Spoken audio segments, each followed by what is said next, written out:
Assalamualaikum warahmatullahi wabarakatuh.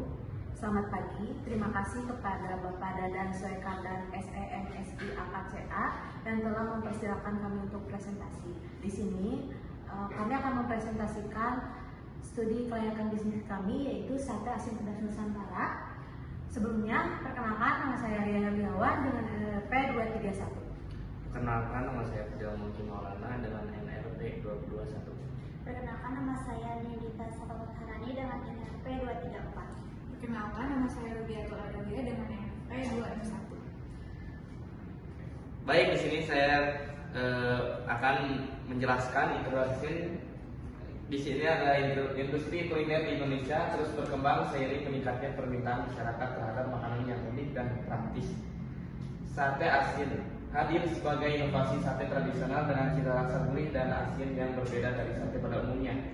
Dengan bahan baku yang mudah diperoleh dan proses produksi sederhana, bisnis ini memiliki peluang besar untuk diterima pasar.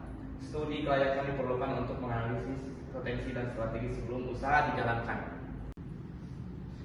Baik, selanjutnya di sini ada about our business. Yang pertama, jenis usaha sate pedas asin termasuk dalam kategori kuliner makanan siap saji dengan cita rasa khas pedas dan asin.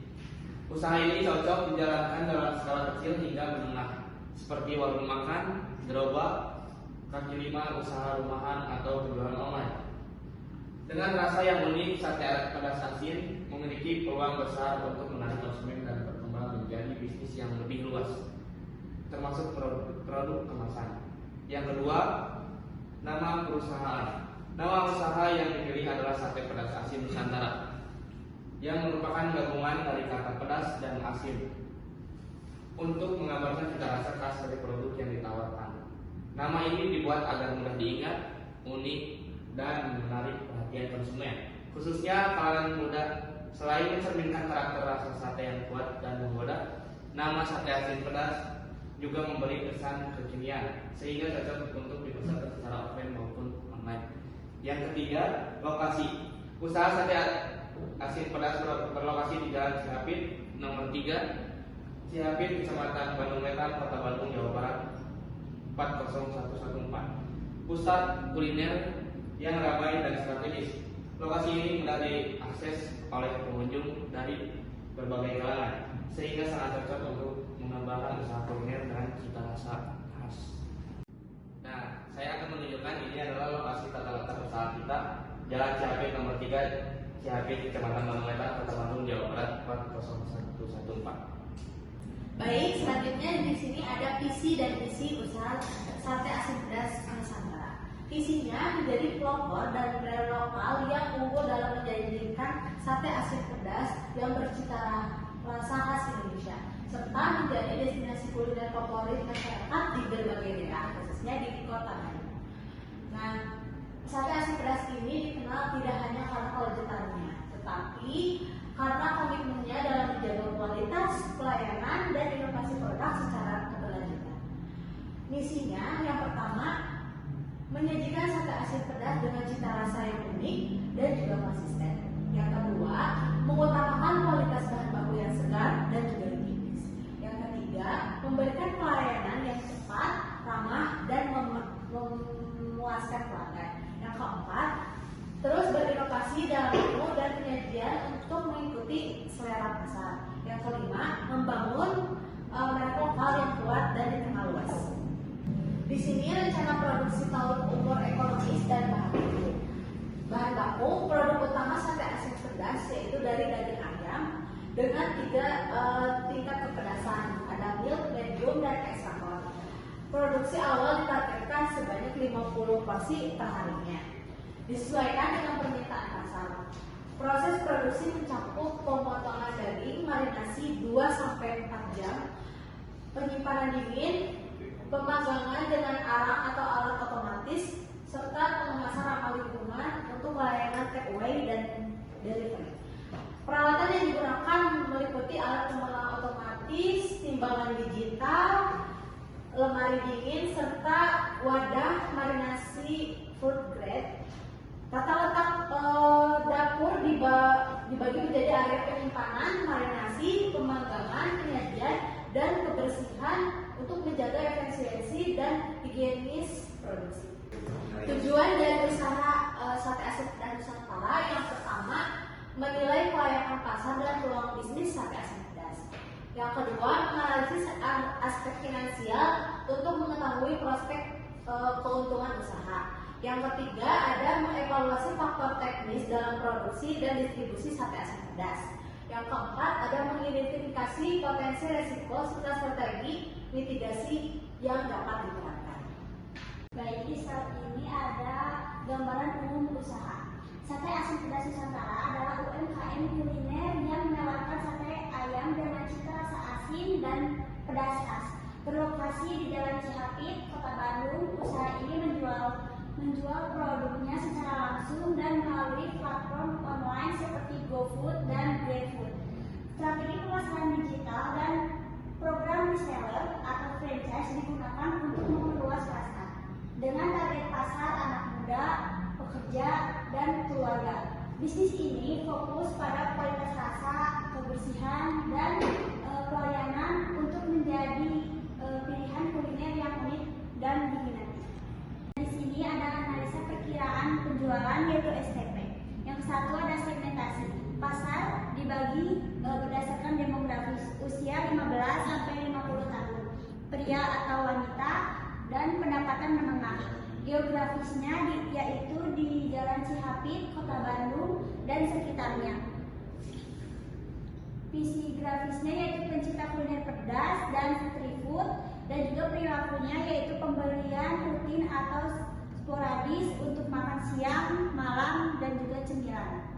Penargetannya yaitu fokus pada usia muda umur 15 sampai 45 di sekitaran Cihapit, Kota Bandung, seperti karyawan kantor, mahasiswa, dan pengunjung pusat perbelanjaan serta pencinta kuliner pedas dan pelangganan delivery.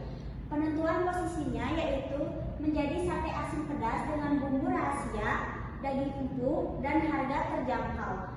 Diferensiasinya melalui tingkat kepedasan yang bisa disesuaikan, kemasan praktis, dan layanan cepat. Nah, di sini ada benchmark dan analisis kompetitor. Nama usaha benchmark kita yaitu Sate Anggrek Haji Ahmad Nawawi. Terus produk utama mereka yaitu sate ayam, kambing, dan sapi. Terus harga per porsinya 15 sampai 18, dan mereka distribusinya offline store. Kelebihan mereka yaitu bumbu kacang kental, daging empuk, proses cepat, dan pelanggan loyal lama. Kekurangannya dominan rasa manis, belum tersedia di aplikasi online, tempat makan terbatas. Benchmark kedua yaitu sate khas Abah. Produk utama mereka yaitu sate ayam, kambing, sate seafood. Harga mereka di harga 20 sampai 25 ribu. Distribusinya GoFood dan Delivery. Kelebihan mereka tempatnya modern, variasi bumbu kekinian, serta tersedia sambal ekstra cocok untuk keluarga dan anak muda. Terus kekurangannya, rasa kurang konsisten saat delivery, antrian lama saat jam sibuk, parkirnya sulit. Terus ini usaha kami yaitu sate pedas asin, usaha sendiri. Produk utamanya sate ayam sambal asin pedas. Kami di harga 25.000. Terus distribusinya offline, GoFood, WhatsApp. Terus kelebihan kami sambal asin pedas khas yang jarang ada di pasar lokal. Citra rasa gurih, pedas, cocok untuk generasi muda. Terus kemasan praktis dan rapi. Bisa pesan free order via WA atau GoFood. Terus kekurangan kami yaitu brandnya masih baru, belum banyak dikenal, kapasitas produksi terbatas, belum punya online dating. Selanjutnya ada strategi pemasaran. Yang pertama ada produk sate asin pedas dengan daging ayam. Tersedia dalam 3 level pedas. Yang pertama ada mild, medium, dan extra hot. Disajikan dengan lontong atau sebagai cemilan. Yang kedua, price. Harga per porsi Rp25.000. Diskon 10% untuk pembelian pertama melalui aplikasi online. Yang ketiga, place. Lokasi utama di Jalan Cihapit nomor 3, Cihapit, Kecamatan Bandung Wetan, Kota Bandung, Jawa Barat. Didukung layanan pesan antar melalui GoFood, GrabFood atau ShopeeFood. Distribusi juga melalui reseller, kemitraan kampus ataupun kantor. Yang keempat, promotion. Promosi melalui media sosial, Instagram, TikTok ataupun Facebook, kolaborasi dengan influencer kuliner, serta partisipasi dalam event dan bazar makanan. Baik, di sini saya akan menjelaskan pengukuran permintaan. Nah, di sini saya menggunakan metode link ratio. Di sini ada pendapatan per kapita, investasi 10%, konsumsi 75%, tabungan 15%. Karena usaha kami makanan gitu ya, jadi maksudnya konsumsi 75%. Nah, di konsumsi ini juga terbagi ada papan 15%, sandang 10%, pangan 30%, transportasi 10%, kesehatan 5%, dan pendidikan 5%. Karena kita makanan, jadi maksudnya ke pangan, di pangan itu dibagi dua menjadi ada minuman sama makanan. Minumannya 50%, makanannya 50%. Terus kita ngambil makanan, di makanan itu ada daging olahan 40%, ayam panggang 35%, sate asin pedas 25%. Baik, di sini ada aspek pasar dan pemasaran. Jumlah penduduk yang kita ambil dari penduduk Kota Bandung itu dari umur 15 sampai 49 tahun. Nah, di sini ada jumlah penduduk yaitu 1.364.410. Nah, kan kita di sini ada usia 5 sampai 9 sampai 55 sampai 59. Nah, yang bold ini yaitu adalah yang kita ambil gitu. Nah, ini tinggal kayak ditambah-tambahin aja yang kita ambilnya, jadi hasilnya segini. Nah, dan begitu pun dari tahun 2020 sampai 2024. Nah, di sini ada pendapatan per kapita. Pendapatan per kapitanya kami ambil dari pendapatan per kapita Kota Bandung, sumbernya dari BPS yaitu 120.710 di tahun 2020 dan sampai tahun 2024. Nah, di sini ada aspek pasar dan pemasaran. Kami menggunakan metode ring ratio, pendapatan per kapita 100%, konsumsi 75%, pangan 30%, makanan 50%, makanan olahan modern sate asin pedas 25%. Nah, di sini ada permintaan efektif. Nah, bagaimana sih cara menghitung permintaan efektif? Dari hasil persenan ini semuanya dikali sama jumlah penduduk di tahun 2020 yang sebelumnya yang kita ambil. Jadi hasil dari 75% sampai dikali 1.364.410, hasilnya 38.374. Itulah hasil permintaan efektif. Nah, di sini ada aspek pasar dan pemasaran. Di sini ada PE asumsi. Kenapa harus pakai PE asumsi? Karena kan kita harus tahu nggak mungkin kan semua pelanggan itu tiap hari membeli sate asin pedas. Mungkin taruhlah dalam sebulan itu 2 kali gitu kan ya. Nah, di sini ada tahun pembelian 2 kali dalam sebulan, nah dikali tahun dikali jumlah penduduk. Di tahun 2020 kan kita tuh ngambilnya dalam sebulan tuh 2 kali pembelian, berarti 2 dikali 12 bulan dikali hasil jumlah penduduknya sama dengan 9.475.568. Begitupun sama sampai tahun 2024. Nah, di sini ada penawaran permintaan. Porsi dalam 1 hari dikali penjualan dalam 1 tahun dikali benchmark. Nah, porsi dalam 1 harinya tuh kita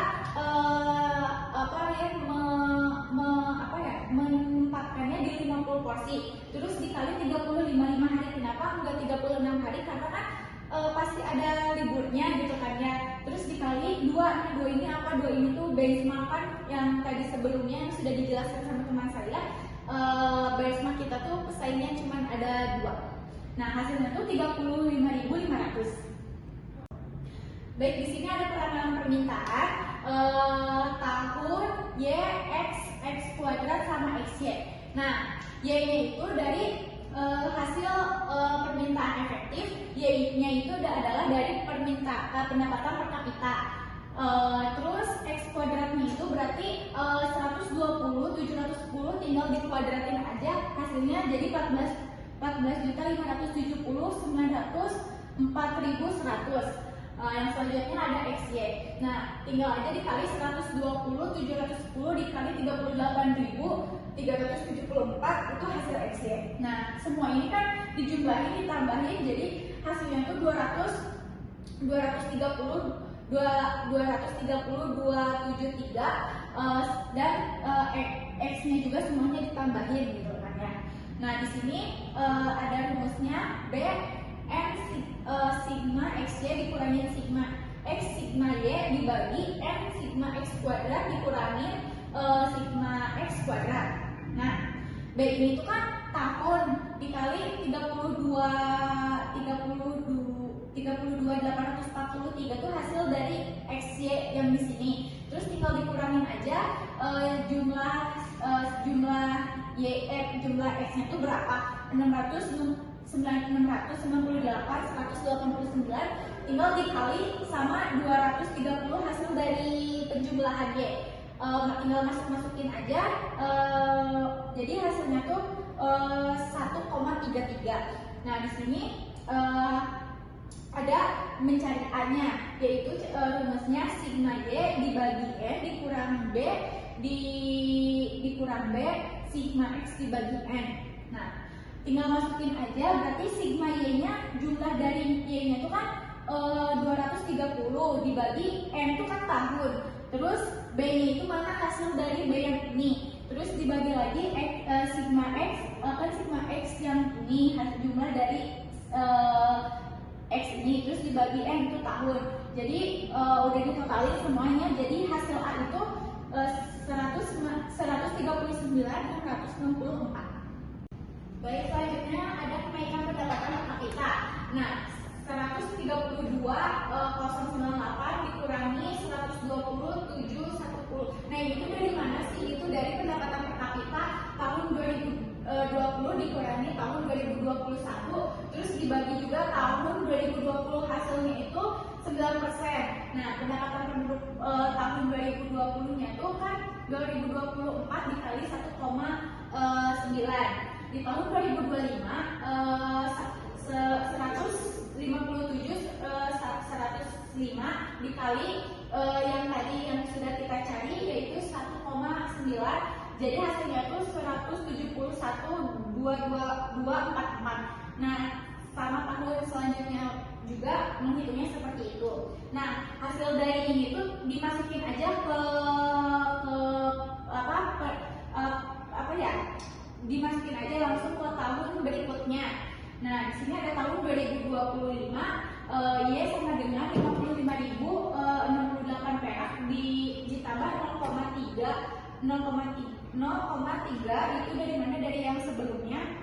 Nah, hasil yang ini tuh tinggal dimasukin aja. Jadi semuanya tuh ditambah terus ini dikali, jadi hasilnya tuh 162.951 dan begitu pun tahun berikutnya.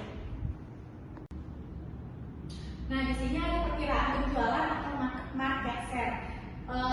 Yang hasil dari PE, asumsi penawaran, market potensial, kapasitas produksi, proyeksi penjualan. Nah, PE ini tuh kan hasil dari yang sebelumnya, tinggal masukin aja 129 perak, terus 265 perak dan tahun selanjutnya. Di sini ada PE asumsi yang sudah kita hitung, tinggal masukin aja ada 32.745.840. Tinggal masukin aja PE asumsinya dari tahun 2025 sampai 2029. Nah, di sini ada penawarannya 35.500. Terus di sini ada market potensial atau perkiraan penjualan. Kenapa sih harganya segini? Tinggal dari preasumsi dikurangi penawaran hasilnya segini, dan begitu pun tahun berikutnya sama, semuanya dikurangin. Nah, kapasitas produksi atau kan kita tuh dalam tahun tuh 50 porsi, tinggal kayak tinggal dikaliin aja. Nah, hasilnya itu 17.750. Nah, Ini dari tahun 2025 sampai 2029 itu semuanya sama. Nah, di sini ada proyeksi penjualan unit. Kenapa di sini ada persen-persennya?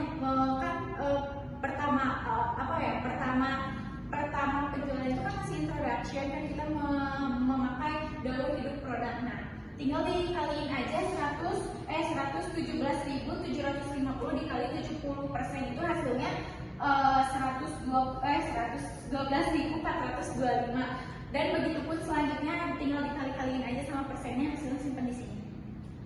Selanjutnya di sini ada harga pokok produksi.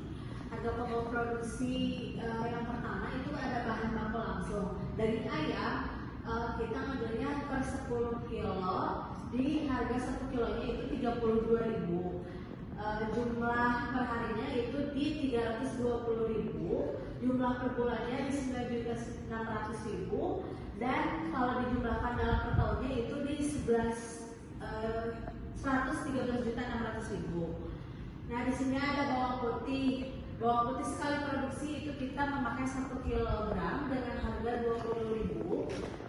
Terus per harinya 20.000, per bulannya 600.000, dan per tahunnya di 7.100.000. Di sini ada bawang merah. Bawang merah di setiap produksinya itu ada 1 kg dengan harga per 1 kilonya di 35.000. Per harinya 35.000 dengan harga per bulannya di 1.050.000. Terus per tahunnya di 12.425.000. Ketumbar bubuk kita memakai dalam 1 kali produksi di 100 gram, yaitu harganya Rp3.000. Per harinya kita mengeluarkan Rp3.000, per bulannya Rp90.000, dan per tahunnya di Rp1.065.000. Di sini ada garam. Garam sekali produksi kita memakai 250 gram dengan harga Rp2.500. Per harinya kita Rp2.500.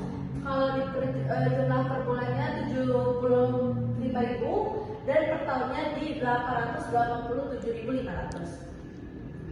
Terus ada kaldu bubuk rasa ayam.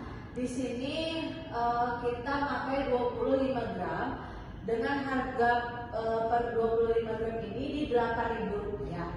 Terus per harinya kita mengeluarkan Rp8.000, per bulannya di Rp200.000, per tahunnya di Rp2.840.000. Lanjut, di sini ada minyak goreng. Kita memakai per sekali produksi itu di 500 ml dengan harga Rp5.000. Per harinya kita di Rp8.000. Terus pengeluaran per bulannya di Rp200.000, dan pengeluaran per 1 tahun untuk minyaknya di Rp2.840.000. Lanjut, di sini ada jeruk nipis. Kita memakai dalam 1 kali produksi di 5 buah, harganya Rp1.000, untuk jumlah per harinya Rp5.000, dan jumlah per bulannya Rp150.000. Jumlah per tahunnya di Rp1.775.000. Ada cabai rawit. Kita memakai 500 gram per sekali produksi, harganya di Rp30.000. Kita per harinya Rp30.000, per bulannya di Rp900.000, dan per tahunnya di Rp10.650.000. Terus di sini ada merica bubuk di 50 kg, harganya per 50 gram ini di Rp3.000. Per harinya kita Rp3.000, per bulannya pengeluaran per bulan Rp90.000, dan harga pengeluaran per tahunnya di Rp1.065.000. Terus ada kerupuk udang.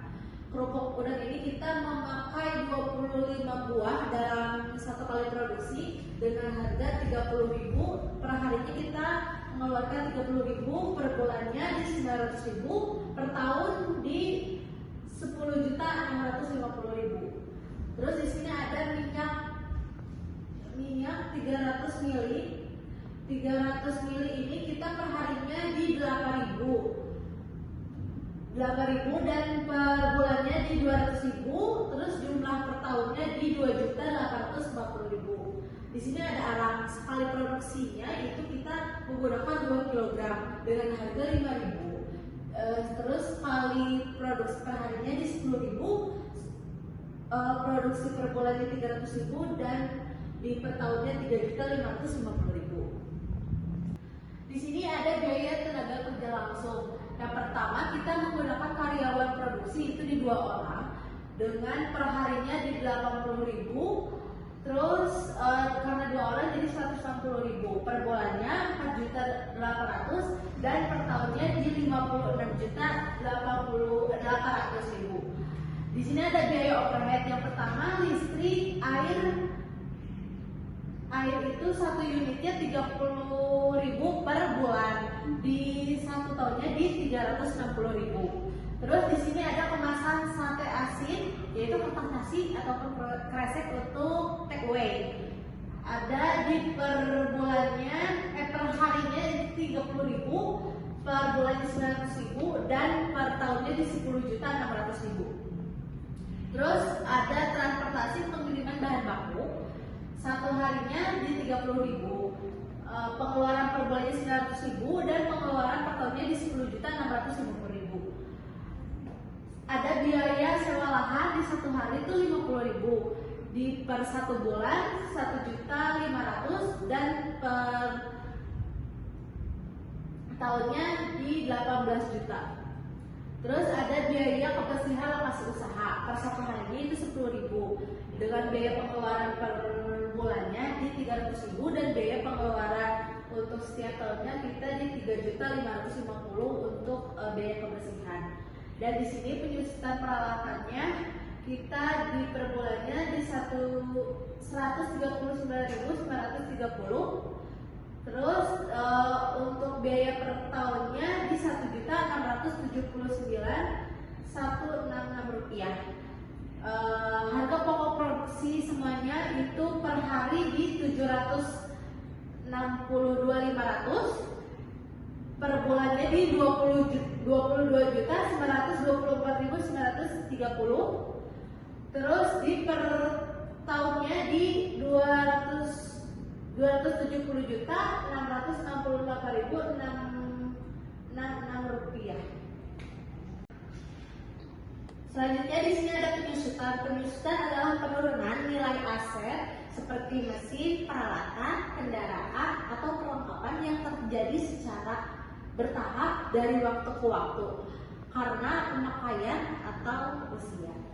Di sini ada barang kita gerobak dengan harga 2 juta dengan umur gerobak tersebut di 5 tahun, penyusutan per tahunnya di 400.000. Terus yang kedua ada tenda lipat dengan harga 450 dengan umur per tahunnya 4 tahun dengan penyusutan per tahunnya di 112.500. Ada lampu dengan harga 100.000 dengan jangka umur waktunya di 4 tahun dengan penyusutan per tahunnya di 25.000. Terus di sini ada kursi dengan harganya 400.000 dengan jangka waktu 5 tahun di penyusutan tahunannya di 80.000. Terus di sini ada meja makan di 1.500.000 umur tahunnya di 5 tahun dengan penyusutan per tahunnya 300.000. Terus ada wadah marinasi harganya 150.000 dengan jangka umur waktunya di 5 tahun, penyusutan per tahunnya di 30.000. Di sini ada wajan dengan harga 300.000, umur per tahunnya di 4 tahun dengan penyusutan per tahunnya di 75.000. Di sini ada kompor dengan harga 400.000, umur tahunnya 5 tahun dengan penyusutan per tahunnya di 80.000. Terus blender dengan harga 250 dengan jangka umur 2 tahun, terus penyusutan per tahunnya di 75.000. Pisau dan talenan itu dengan harga 150 dalam jangka 2 tahun dengan harga penyusutan tahunannya 75.000. Terus di sini ada baskom dengan harga 80.000, umur tahunannya 3 tahun dengan penyusutan tahunannya 26.600.000. Terus di sini ada panggangan sate. Panggangan sate itu dengan harga 100.000. Umurnya 4 tahun, terus penyusutannya di di 25.000. Di sini ada nampan saji dengan harga 100.000, umurnya di 3 tahun. Terus penyusutan tahunannya di Rp33.333. Terus di sini ada sekop dan garpu dengan harga 625.000 di jangka waktu umur 3 tahun. Terus dengan penyusutan tahunannya Rp208.330. Terus di sini piring dengan harga 500.000 per umurnya di jangka 4 tahun dengan penyusutan tahunannya di 1.025.000. Total penyusutan per tahunnya ada di Rp1.679.166. Nah, jadi total peralatan masak tuh di per bulannya 2.205.000 dan di per tahunnya 3.300.000. Di sini ada peralatan penyajian seperti piring saji di harga 20.000, kami ngambil 50 pieces dan harga bulannya itu 1 juta. Piring saji itu banyak ya dan lain-lain itu sama, tinggal dikali dan total tambah kali itu menjadi total peralatan sajinya di 2.615.000. Terus ada peralatan kebersihan seperti tempat sampah, sapu lidi, ember, sabun dan lain-lain. Tempat sampah yaitu di harga 70.000, kami mengambil 2 unit dan harga per bulannya 140.000. Tinggal dikalikan saja harga yang tadi dan langsung ditambahkan menjadi total peralatan kebersihan kami 376.000. Di sini ada biaya tenaga kerja, karyawan produksi di 2.400.000, 2 orang dan per bulannya kami 4.800.000. Terus kalau kasir 1.500.000 1 orang dan per bulannya 1.500.000. Jadi total tenaga kerja kami per bulan 6.300.000 dan per tahun 75.600.000. Nah, di sini ada sumber dana yaitu keterangannya di owner 1, owner 2, owner 3, owner 4 itu nominalnya 45 juta. Terus persentasinya dari owner 1 sampai 4 itu 15%. Terus modal pribadi kami ada di 180 juta dan persentasinya di 60%. Terus kami mengambil kredit di nominal 120 juta dan presentasinya di 40%. Jadi total nominal kami itu jadi total yang kami butuhkan itu 300 juta dan presentasinya di 100%. Baik, selanjutnya di sini ada angsuran dalam 3 tahun. Modal pribadi kita tuh di 280 juta, kreditnya itu 120 juta, bunganya itu di 6%. Baik, selanjutnya di sini ada saldo awal, pokok, bunga, total angsuran, saldo akhir sama tahun. Kan karena kita kreditnya itu 120 juta, terus kan pokoknya itu 3.300 sekian. Kenapa semuanya pada flat? Karena kita meminjam kepada KUR gitu kan, yang untuk meminjam kepada pengusaha UMKM. Terus di sini bunganya 600.000, terus total angsurannya itu 3.900 sekian. Nah, 3.300 sekian ditambah bunganya kan 600.000, tinggal tambahin aja, berarti total angsuran kita tuh dalam sebulan tuh 3.900.000. Tinggal dikurangin aja kan peminjaman kita tuh 120 juta, tinggal dikurangin aja 120 juta dikurangin 3.900.000, berarti saldo akhirnya itu 100 juta 116 juta 600 sekian. Nah, saldo akhirnya itu disimpan berarti ke bulan kedua, terus ya sama seperti tadi perhitungannya. Nah, dalam 1 tahun itu berarti sudah mencapai 83 juta 300 sekian. Kan karena kita angsurannya dalam 3 tahun, berarti yang di tahun kedua akhirnya itu kita sudah mencapai 43 juta 300. Lanjut berikutnya yang tahun terakhir, tahun ketiga, berarti saldo akhir kita tuh di 0. Kenapa di 0? Karena kan kita tuh pinjamnya 3 tahun, berarti kita sudah lunas. Nah, di sini ada proyeksi biaya. Yang pertama itu ada biaya bahan dihitung dalam setahunnya itu kita membutuhkan 172.260.000. Kenapa di sini sama? Karena kan mungkin perkiraan aja gitu kan, karena kan kita nggak tahu ya kan kalau bahan baku tuh naik turunnya tuh tidak menentu, jadi patokannya segini. Terus biaya tenaga kerja yang tadi sudah dihitung sama teman saya di total 75.600.000 dalam setahun.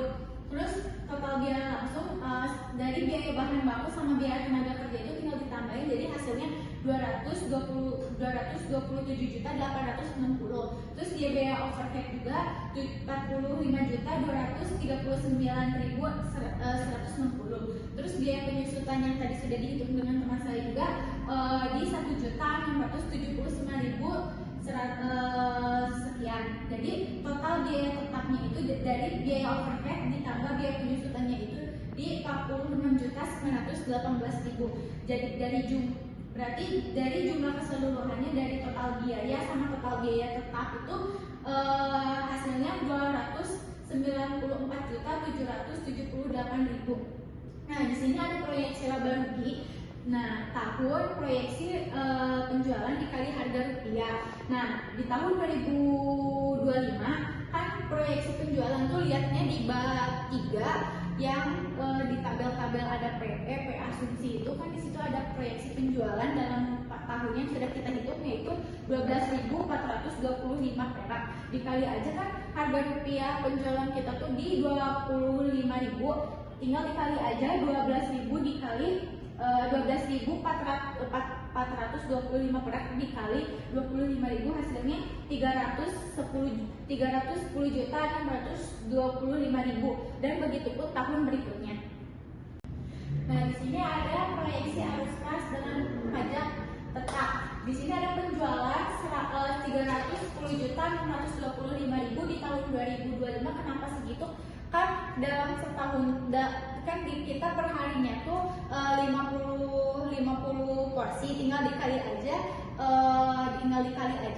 hasilnya segitu, berarti dimasukin ke tahun 2025 dan begitu pun tahun berikutnya sampai tahun 2019.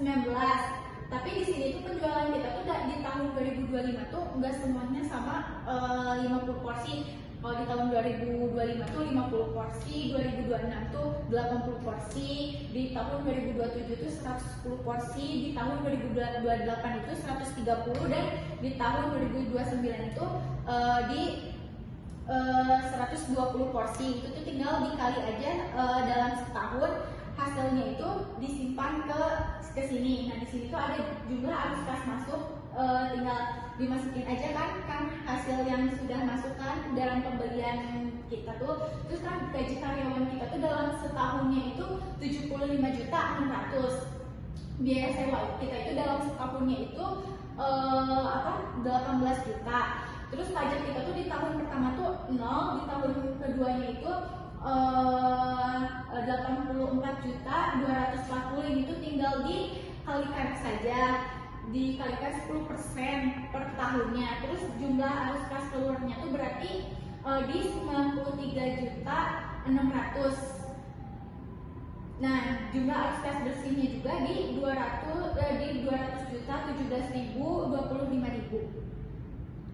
Nah, di sini ada analisis kelayakan bisnis. Yang pertama tuh, poin pertama tuh ada payback period. Kan arus kas bersih kita tuh di tahun pertama tuh di 217.025.000. Sisa investasi kan kita mau investasinya tuh kan buat usaha ini tuh di 300 juta. Tinggal dikurangin saja, berarti arus kas bersih dari keseluruhan dalam tahun pertama itu 217 juta dikurangin sama modal kita keseluruhannya 300 juta, hasilnya 200 tinggal dikurangin, jadi totalnya itu 82.975.000. Nah, di tahun 2026 itu kan hasil dari arus kas bersihnya itu kan 354.660.000. Sisa investasinya kan yang hasil dari tahun 2025 itu 82.975.000. Tinggal dikurangin saja, berarti kenapa 0? Karena kita tuh udah balik modal gitu ya. Terus perhitungan payback periodnya itu kan 82.975.000 tinggal dibagi aja sama arus kas bersihnya itu berarti kita itu udah mencapai 2,3 kurang lah dari 1 tahun juga gitu, 2 bulan 23 hari. Nah kesimpulannya jadi proyek ini tuh dinyatakan layak karena payback periodnya kurang dari 5 tahun. Nah selanjutnya di sini ada net present value atau NPV ya. Cash flow-nya itu kan di 217.025.000 yang sebelumnya. Terus ada VVIP-nya itu kan diambilnya 10%, nanti tinggal dikalikan saja hasilnya jadi segini. Terus nanti di 217.000 tinggal dikali aja, jadi hasilnya PV itu hasilnya itu PV-nya adalah 197.295.455 perak. Nanti ini tuh tinggal ditambahin aja hasilnya 490 juta. Investasi awal kita kan modalnya itu 300 juta. Tinggal dikurangin aja NPV-nya itu berarti hasilnya 190 juta 440.000. Nah, kesimpulannya dari NPV ini adalah proyek dinyatakan layak karena secara finansial. Terus yang selanjutnya ada profitability index atau PI. PI sama dengan total NPV dibagi investasi awal. Kan total NPV-nya itu kan 190 juta, tinggal dibagi aja sama investasi awal kita tuh berapa. Jadi hasilnya itu 1,63. Jadi kesimpulan dari PI ini tuh kurang dari 1, maka proyek dinyatakan layak dijalankan. Terus yang terakhir ada ARR atau Accounting Rate of Return. Rumusnya ada ARR sama dengan rata-rata laba per tahun dikurangi investasi awal. Asumsikan jadi laba bersihnya itu kan diasumsikan tadi udah dihitung arus kas bersihnya itu kan 217.025.000 ditambah investasi awalnya itu kan kita tuh tadi 300 juta dibagi 2 aja, dibagi 2 tahun berarti hasilnya 285.842.500. ARR-nya juga ARR-nya berarti menjadi 285.842.500 dibagi 300 juta investasi kita dikali 100% berarti hasil dari ARR itu 95,28%. Nah, kesimpulan dari ARR ini adalah tingkat pengembalian sangat tinggi, proyek sangat menguntungkan secara akuntansi. Baik, selanjutnya ada aspek manajemen. Yang pertama ada perencanaan. Perencanaan dilakukan secara matang dengan menentukan lokasi usaha, target pasar, strategi, promosi awal, serta perhitungan kebutuhan bahan baku dan alat produksi. Hal ini bertujuan agar operasional awal usaha dapat berjalan sesuai rencana dan mampu memenuhi permintaan pasar. Yang kedua, perorganisasian. Dalam tahap ini, tim kerja dibentuk dan dibagi sesuai fungsi masing-masing, seperti produksi, keuangan, pemasaran, dan pelayanan pelanggan. Organisasi usaha dibuat sederhana namun efektif, dengan struktur yang fleksibel untuk mendukung operasional awal. Yang ketiga, pengarahan. Pemilik usaha memberikan pengarahan langsung kepada setiap anggota tim mengenai tugas dan tanggung jawabnya. Pengarahan dilakukan dengan pendekatan partisipatif agar setiap anggota merasa terlibat dan memiliki rasa kepemilikan terhadap usaha. Yang keempat, pengendalian. Pengendalian dilakukan dengan memantau setiap proses pembelian bahan, pembangunan booth atau tempat usaha, dan distribusi awal. Tujuannya adalah untuk menghindari penyimpangan dan memastikan bahwa semua berjalan sesuai dengan rencana serta meminimalkan risiko yang mungkin timbul. Selanjutnya, aspek hukum. Untuk tahap awal usaha serta asimilasi disarankan menggunakan bentuk usaha perorangan karena proses legalitasnya lebih sederhana dan cepat. Namun jika usaha berkembang dapat dipertimbangkan beralih ke CV atau PT yang lebih cocok untuk skala usaha lebih besar dan melibatkan mitra atau investor. Dalam hal pendanaan, usaha dapat menggunakan jaminan pribadi, jaminan usaha memanfaatkan fasilitas pinjaman KUR dari bank, pemerintah, atau menggandeng investor melalui sistem bagi hasil yang disepakati secara tertulis. Untuk legalitas usaha, dokumen yang perlu disiapkan meliputi MIB sebagai identitas usaha SIUP jika usaha berkembang, sertifikat PIRT untuk makanan kemasan, sertifikat halal untuk memperluas pasar, serta izin usaha dari pembawa Cihampit guna menjamin kelancaran operasional di lokasi tersebut. Nah, di sini ada aspek ekonomi dan sosial. Berdasarkan hasil analisis dalam studi kelayakan, usaha sate asin pedas dinyatakan layak untuk dijalankan. Usaha ini memiliki kompetensi pasar yang luas, proses produksi yang sederhana, serta peluang pertumbuhan yang tinggi melalui distribusi offline dan juga online. Selain itu, usaha ini memberikan dampak ekonomi dan sosial yang positif, seperti distribusi pajak, penciptaan lapangan kerja, dan memperdaya pelaku UMKM lokal, serta strategi pemasaran yang tepat, dukungan legalitas usaha yang memadai. Sate asin pedas berpeluang menjadi salah satu produk kuliner keunggulan di Indonesia. Nah, di sini ada manajemen dalam masa pembangunan proyek. Manajemen dalam masa pembangunan proyek. Manajemen proyek adalah salah satu aspek penting dalam melalui usaha sate asin pedas, karena berperan dalam mengelola keseluruhan sumber daya untuk menyelesaikan proyek dari awal hingga siap beroperasi. Proses ini melibatkan kegiatan perencanaan, perorganisasian, pengarahan, dan pengendalian agar proyek dapat berjalan secara efisien dan efektif. Dalam pelaksanaannya, manajemen proyek dalam usaha ini dilakukan dengan mengkoordinasikan semua elemen, mulai dari sumber daya manusia, modal, hingga peralatan produksi agar tercapainya target pembukaan usaha sesuai dengan waktu dan anggaran yang direncanakan. Kesimpulan dari presentasi kita kali ini yaitu sate asin pedas merupakan usaha kuliner edukasi dan cita rasa yang khas. Yang kedua, memiliki keunggulan dalam diferensiasi produk, harga terjangkau, dan pemasaran digital. Terus yang ketiga, analisis finansial menunjukkan bahwa bisnis ini sangat menguntungkan.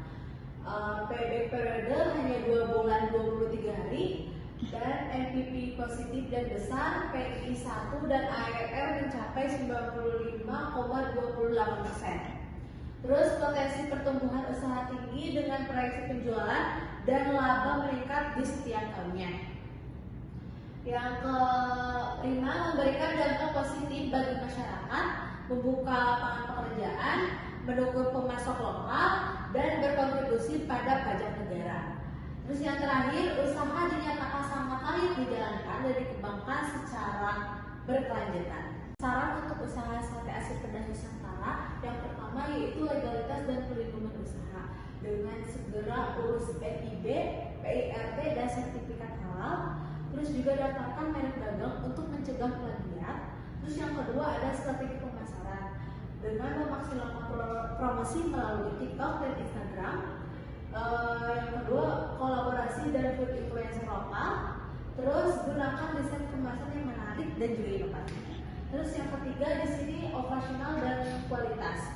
Diterapkan SOP untuk menjaga konsistensi produk dan layanan. Gunakan sistem POS untuk kontrol penjualan dan juga stok. Terus yang terakhir ada ekspansi dan inovasi. Dengan adanya rencanakan cabang atau freelance setelah usaha merasanya stabil, dan juga perkembangan varian produk baru dan juga project.